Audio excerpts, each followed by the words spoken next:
C'est l'énigme de Marie. Là, vous vous concentrez bien. Vous mettrez pause juste après l'énigme pour réfléchir et vous répondez en commentaire.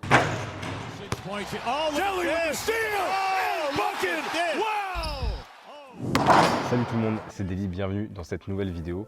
Aujourd'hui, je suis de retour à Landerneau pour une vidéo particulière. Je suis en bonne compagnie. Je suis avec Marie Manet. Comment ça va, Marie? Ça va et toi? Ça va super. Est-ce que tu es prête pour une vidéo haute en couleurs? Ah oui, je suis clairement prête. Toi, est-ce que tu es prêt? Je suis prêt. Il va falloir que je me chauffe, mais pas d'excuses. Pas Obligé de d'excuses. gagner. Au programme de cette vidéo, vous allez voir, on a discuté un petit peu avec Marie, on a échangé sur pas mal de sujets. Et puis on va faire un horse un petit peu particulier puisque vous voyez, on a deux paires de chaussures dans lesquelles on va avoir des petits papiers avec une zone qui va nous être imposée pour tirer. Et là, des contraintes. Vous verrez ça au fil de la vidéo. On est parti avec le horse. On va faire ça en 4 lettres, les lettres de Puma, P-U-M-A. Le premier qui prend ces lettres a perdu. T'es prête? Ouais, je suis prête. Let's go. Bon Marie, vidéo pour te présenter un petit peu aux gens aussi qui ne te connaîtraient pas. Tu es née le 12 décembre 95 à La Rochelle. C'est bientôt ton anniversaire. Eh ouais, jusque-là, tout va bien. Peut-être que quand la vidéo sera sortie, ce sera l'anniversaire de Marie. Putain, Vous pouvez j'espère. souhaiter en commentaire joyeux anniversaire. Tu es née à La Rochelle, ville à laquelle tu es beaucoup attaché. La plus belle ville de France, Pourquoi? à mes yeux. Vas-y, vends-moi La Rochelle. Et je peux pas te le vendre parce qu'il faut être là, tu vois. Viens à La Rochelle. Parce que moi j'en ai parlé avec Sarah Chevaujon. Et je lui ai dit que le seul souvenir que j'avais de La Rochelle, c'était les Indiens sur le port en jean avec leur flûte de pan là. Non, il y a plein de souvenirs à avoir à La Rochelle. Déjà, les tours, elles sont magnifiques. Franchement, on est une des rares villes en France à avoir une grande roue l'année, c'est trop beau.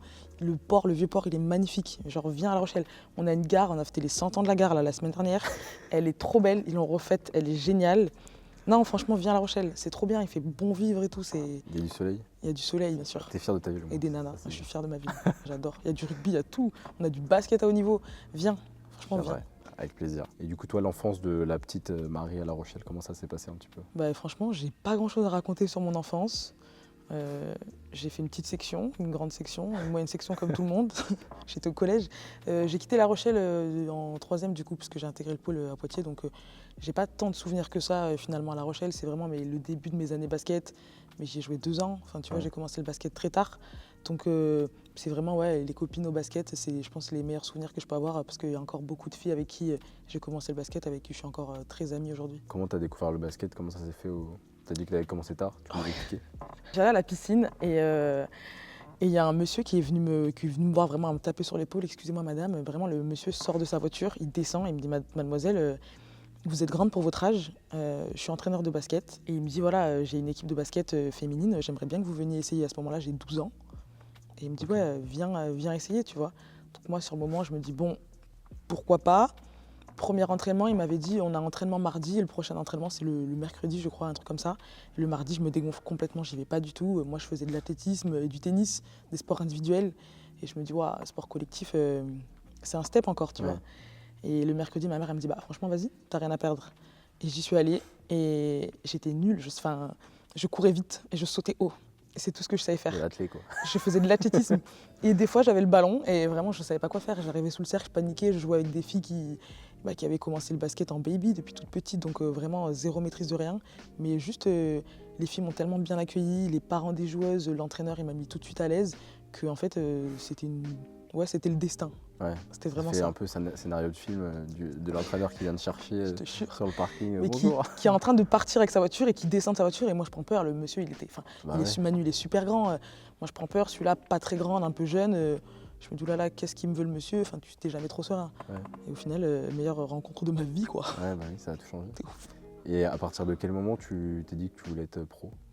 Alors, après ça, j'ai commencé à faire des sélections, mais il était super tard. Enfin, c'était tard un peu dans le processus des sélections. Ouais. Donc, c'était les sélections régionales pour faire les tournois interligues et compagnie. Là, je savais pas du tout ce que je faisais. On me disait rendez-vous à telle heure ici. Il y a un camp de basket. J'y allais. Franchement, je n'avais aucun objectif. Je savais pas ce que c'était. Étape par étape, je découvrais ce qui se passait. Mais vraiment, j'étais là pour kiffer. Genre, je savais pas du tout. On me disait voilà, t'as rendez-vous à tel endroit, t'as rendez-vous à Granville pour le camp interzone. Tu vas aller au camp national à Bourges. Tu vas faire ça, ça. Je sais pas où ça me mène, juste j'ai des Juste rendez-vous, jouer je au reçois des basket. convocations, j'y vais. Voilà, c'est vraiment ça. Donc on va dire que la transition elle s'est faite quand j'ai fait les tests à l'INSEP, où j'étais motivée sans trop être motivée parce que j'étais avec des filles, c'était leur objectif depuis peut-être quelques années, certaines. Et moi j'étais là en train de découvrir le truc, donc je me dis bon. Et après du coup j'ai fait les tests à Bourges, j'ai intégré le centre de formation et c'est là que vraiment La prise de conscience a commencé où je me suis dit, bon, là tu commences à être en équipe de France jeune, donc tu fais partie quand même des meilleures joueuses de ta génération, en tout cas des meilleurs potentiels. À Bourges, tu rentres dans un truc ou dans un cadre où c'est du professionnalisme. T'es jeune et t'as 14-15 ans et tu dois vivre comme une adulte, donc tu gagnes tout de suite en maturité. Et je me suis dit, ah ouais, ça peut être intéressant comme style de vie ça. En plus, à cette époque-là, c'était Pierre Vincent, l'entraîneur de l'équipe professionnelle, qui a un rapport particulier aussi avec la ville de La Rochelle, donc trop bien. Ouais, c'était vachement tard que tu as Ah su, oui. parce que voilà, la question que j'avais notée après, c'était justement quelle perception, maintenant que tu es pro, quelle perception tu en as aujourd'hui par rapport à ce que tu t'imaginais plus jeune. Même si c'était tard, tu étais quand même plus jeune. Bah, du coup, je sais pas trop parce que franchement, tout est tellement arrivé vite et c'est arrivé comme ça en fait, à chaque fois, étape par étape. Je dirais pas sur un plateau parce que je me suis quand même donné les moyens et que vraiment je prenais du plaisir sans savoir où j'allais, mais je prenais du plaisir, ça c'était cool. Mais ouais, vraiment, je pense qu'au moment où j'ai dû déjà faire un choix plus jeune d'intégrer une structure, donc au Le Pôle, j'ai fait qu'un an à Poitiers parce que je faisais de l'athlétisme à ce moment-là et du tennis et je pouvais pas faire 3 sports en même temps, ça devenait compliqué. Mais surtout, j'ai dû partir de La Rochelle, donc j'ai dû arrêter toutes les activités que je faisais avant. Donc j'avais quand même fait ce choix-là qui était un challenge pour moi parce que j'étais vraiment pas bien bonne, quoi. Je me disais, bon, peut-être que si tu t'entraînes tous les jours au pôle avec des joueuses plus fortes, avec des entraîneurs compétents, ça peut peut-être être sympa, quoi. Et ça a marché plus ou moins bien quand même, au vu de ce qui se passe aujourd'hui. Pour déterminer celui qui va commencer à tirer, je te propose un petit Shifumi traditionnel en 1. One shot. Bien sûr. Prête? Shifumi. Shifumi. C'est pour moi. Donc on y va, je commence. Première contrainte de zone avec papier au pif. La zone, libre, parce que j'ai mis du libre aussi, pour qu'on puisse être créatif. Donc zone, je me mets où je veux. Pour commencer, ce sera bien. Et sans les mains. Alors là, par contre, là on commence très bien. Sans les mains, d'où je veux. Bah, sans les mains, ce qui est pas mal, c'est que je suis pas obligé de me mettre trop loin. Sans les mains, comment je la tente, moi? C'est la période de la Coupe du Monde. Mbappé ou Giroud, si vous me regardez. Oh, dans le coup de tête, j'ai senti que ça pouvait être pas mal. Ouais. C'est raté. Marie, à ton tour. Là, c'est la zone. Et là, c'est la contrainte. Du coup, 2 points. En arrière. Je dois te faire un layback. Attends, 2 points en arrière. J'ai envie de le tenter comme ça. Mais si je mets ça, c'est n'importe quoi. Vas-y. Non, ça n'a aucun sens. Mais c'est pour le spectacle, on est là pour le show. On est là pour le show? Allez, on est parti. La MB2. 2 points aussi. MB2. 2 points pour moi. On prend les mêmes papiers que moi, quoi.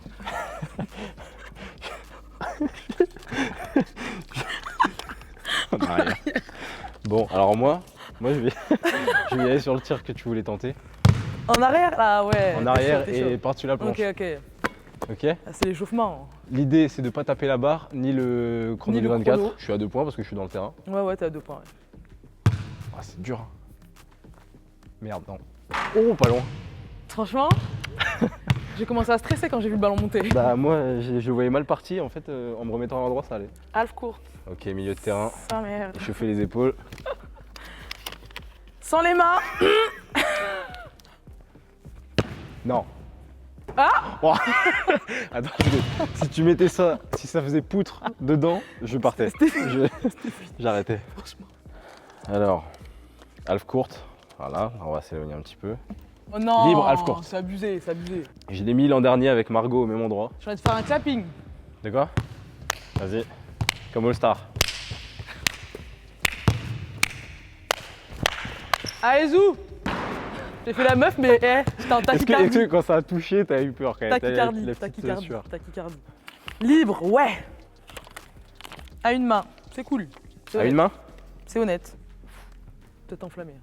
Oh non, mais c'est une blague. Comment je peux rater ça? Tu le voyais dedans?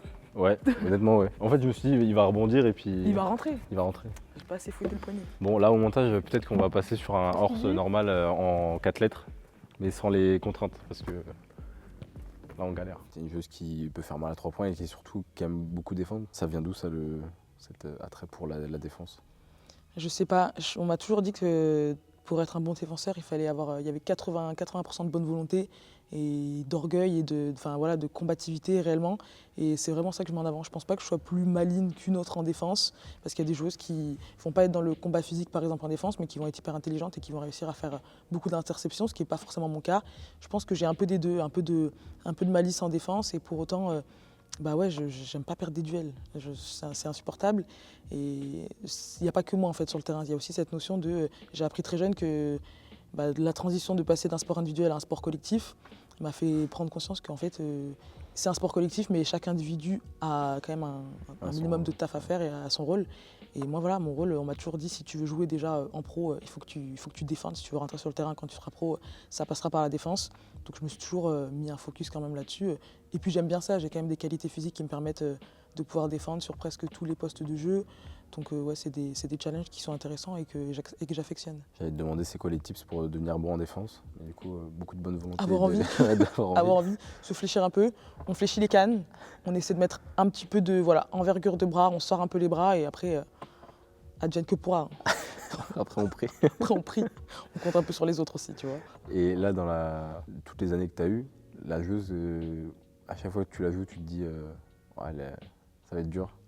T'en as une ou pas à me citer? Franchement, j'ai pas envie de dire à chaque fois que je la joue, mais je veux dire une joueuse, je voulais jouer une fois et franchement ça a suffi. Et c'était Yakupova quand elle était à l'ESBVA. Et ouais, impressionnant. Vraiment, je ne pouvais rien faire. Et je me faisais engueuler par mon coach qui me disait ouais mais genre défends.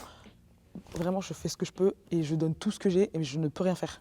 Ouais. J'ai pas réussi du tout à la stopper. Je pense qu'à tous les niveaux, que ce soit même maintenant en Turquie ou en sélection, c'est trop dur de tenir pour faire quoi? Je suis là pour défendre sur LeBron James, enfin, je comprends pas.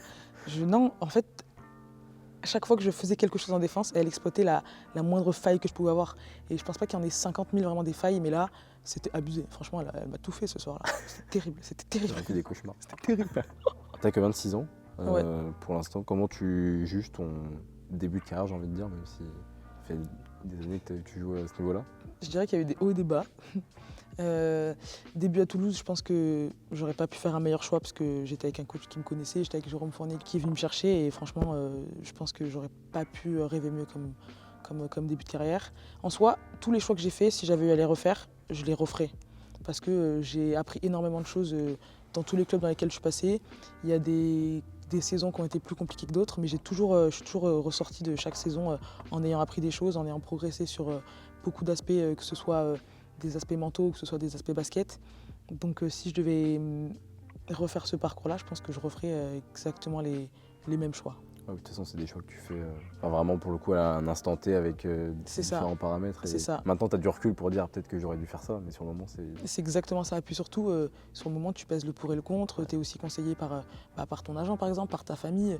Et puis tu as des priorités différentes à certains moments de ta carrière. Enfin, le moment où, par exemple, je vais à Nantes, pareil, je rejoins une coach que j'affectionne beaucoup. Je rejoins Aurélie Bonan à Nantes, que j'avais eu la chance d'avoir en assistante à Montpellier. Et ça me permet également de me rapprocher de ma famille.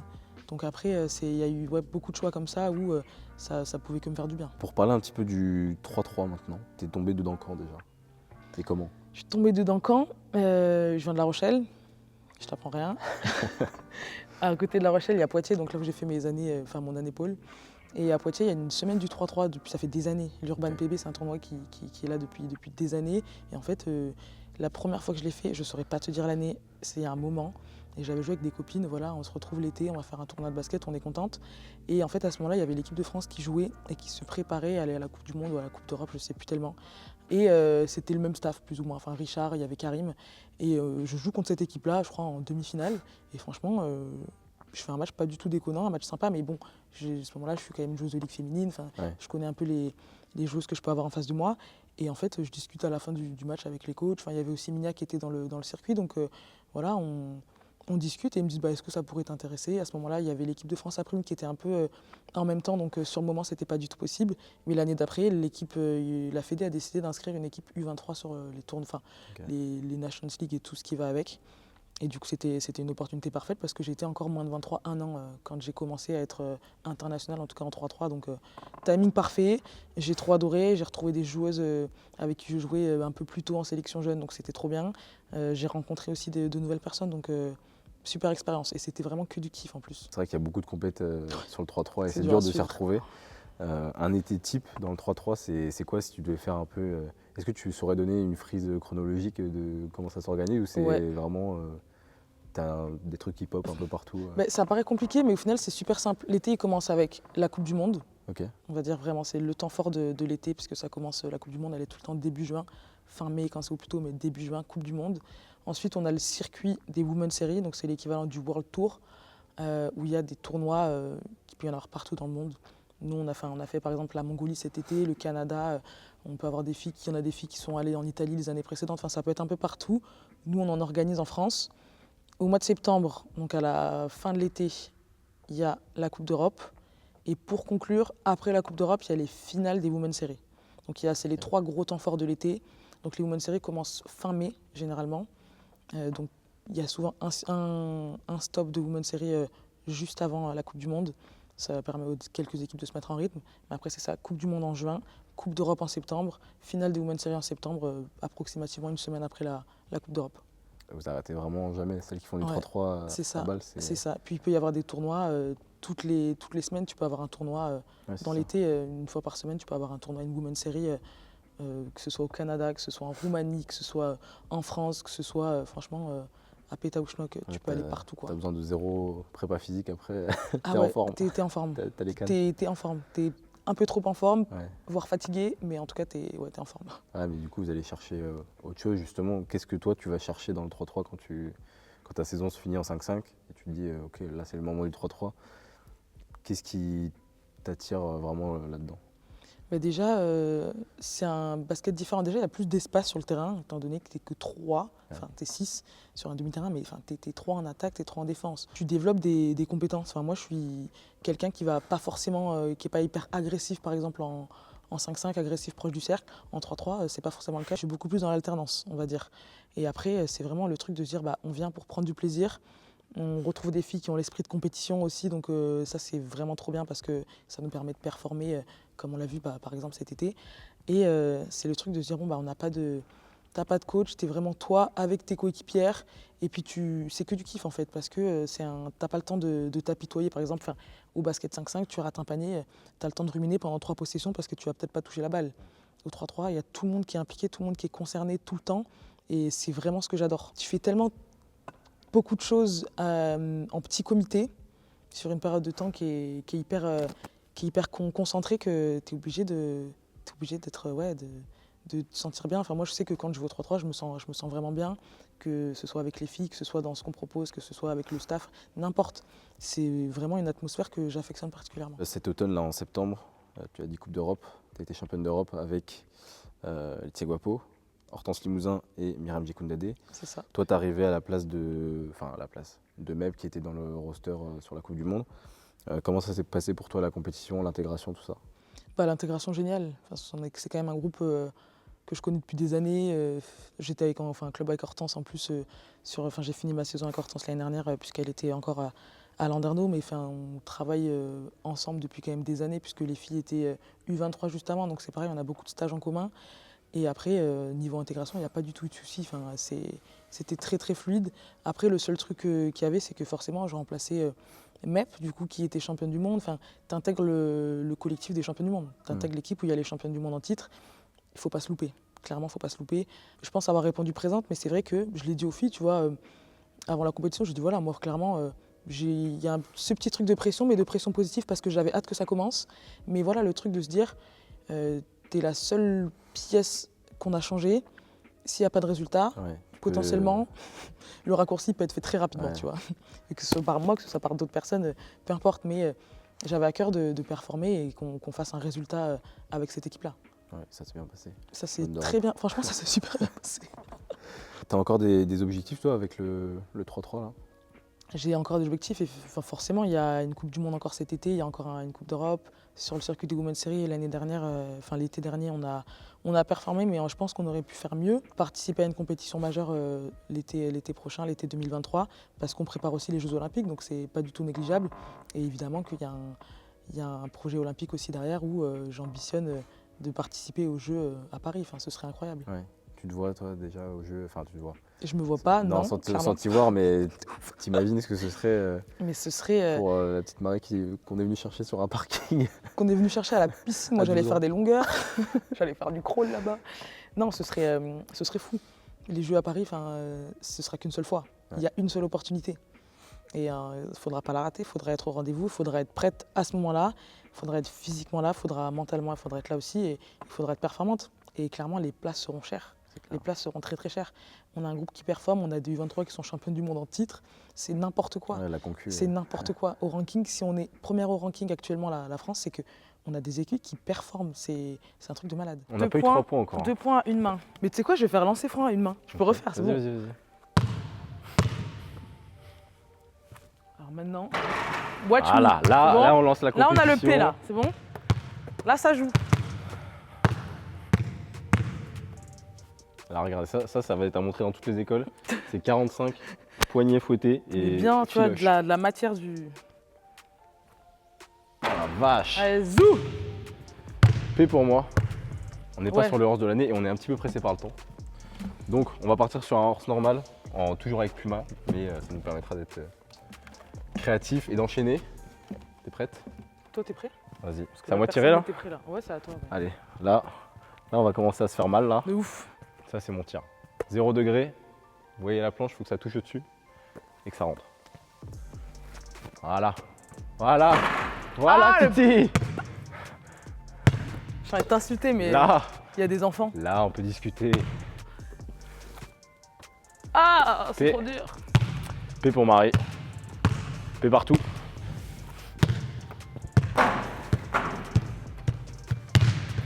Franchement, avec tous les rebonds qu'il y a eu, si ça rentrait, c'était pas voulu. Mais quoi? T'es sérieux? Ah, mais c'est peut-être parce que je tirais à deux mains. Ouais, c'est Je mieux à tire une à main, une main. je pense. Ah oui, regarde. Ouais. En fait, c'était à une main qu'il fallait tirer. Tiens, prends ton ballon, prends ton ballon. Laisse-moi tirer là. Ok, U. P, U. Putain! Bah oui, Enculé. tu le mets après. Ouais, je sais. C'est quoi ton spot à 3 points? Que je te prenne une lettre sur ton spot. Genre vraiment ton meilleur spot. L'axe. Axe. Ouais.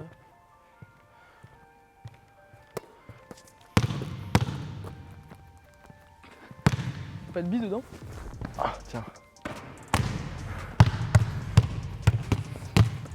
Ah là là. Balle neuve, on a dit. Hein. Ok, ça, là, voilà. Main gauche, on va y aller. Lancer, main gauche. Attends, t'as quoi, toi? T'as PUM? J'ai PU, Ah oui, calme. PU. C'est quoi le M? Bah, c'est ce que là. C'est le M de Marie. Ça date que j'ai pas tiré main gauche. Attends, pause. T'as senti que c'était fébrile là? J'ai vu sur la prise. Ok. Ah! PAPUM. Autre sujet, là pour parler un petit peu de Puma du coup.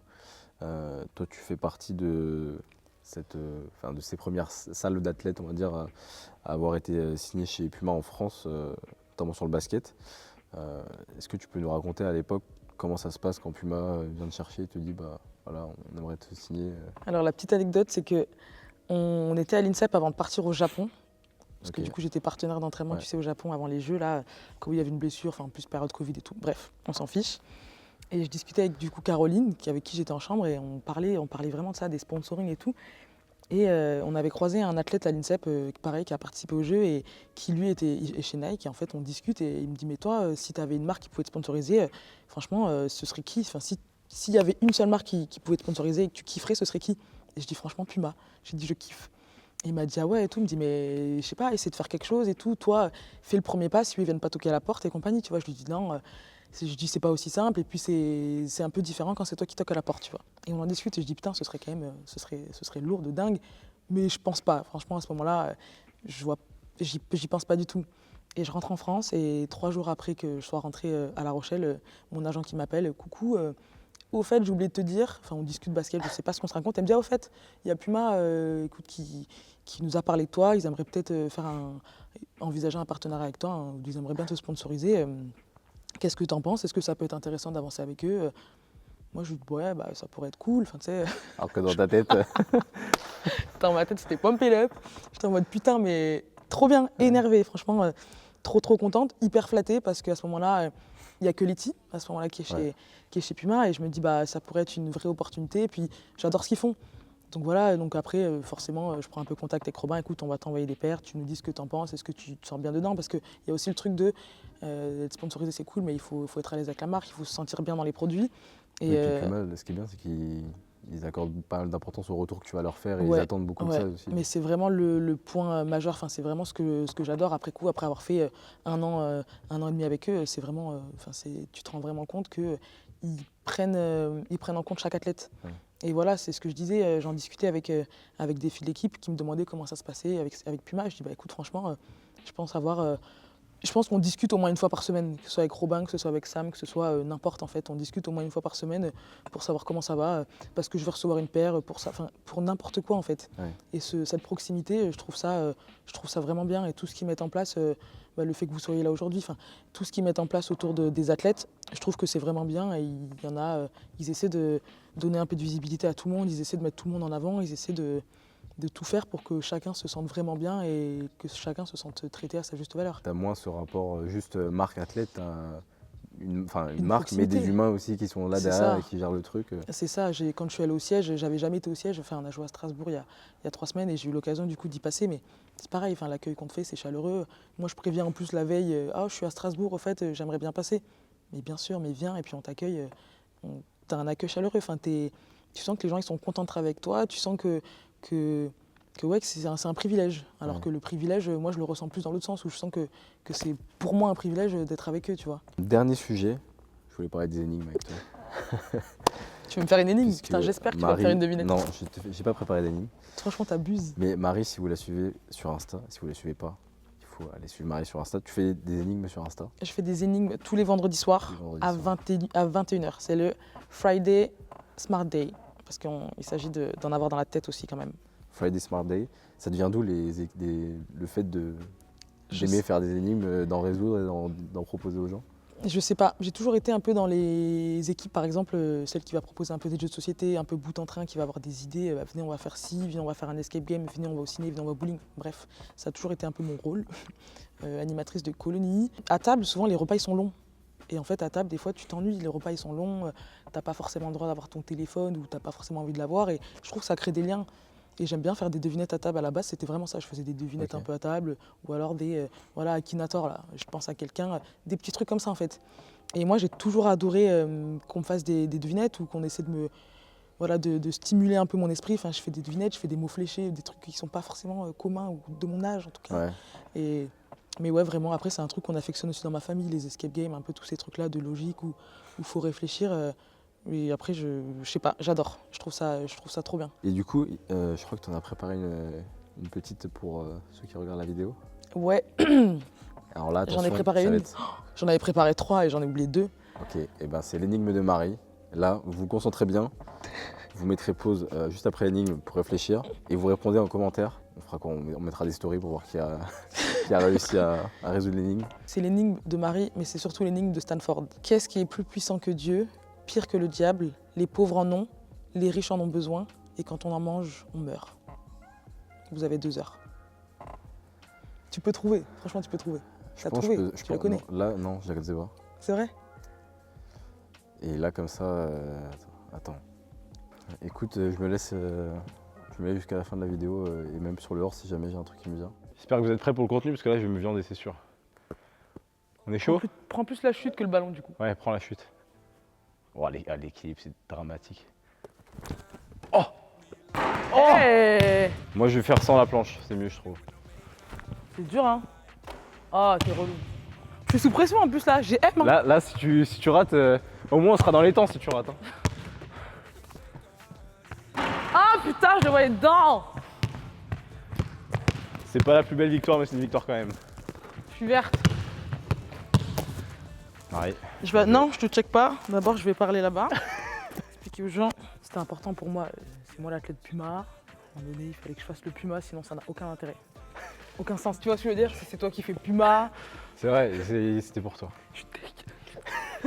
Franchement, on a été dramatique. On a été rené, vraiment. J'ai gagné le horse. C'était, comme j'ai dit, pas la plus belle victoire, mais victoire quand même. Mais une victoire quand même. Une victoire quand même. Effectivement, je l'ai laissé gagner à un moment donné.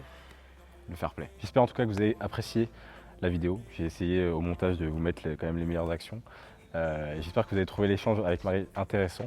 Allez la suivre sur Insta pour les énigmes du Vendredi soir. Friday Smart Day. Exactement. Et puis nous, on se retrouve très bientôt pour de prochaines vidéos avec les jeux du club de Landerneau. À très vite. Ciao.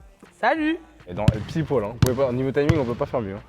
On peut pas faire mieux. Okay, yeah.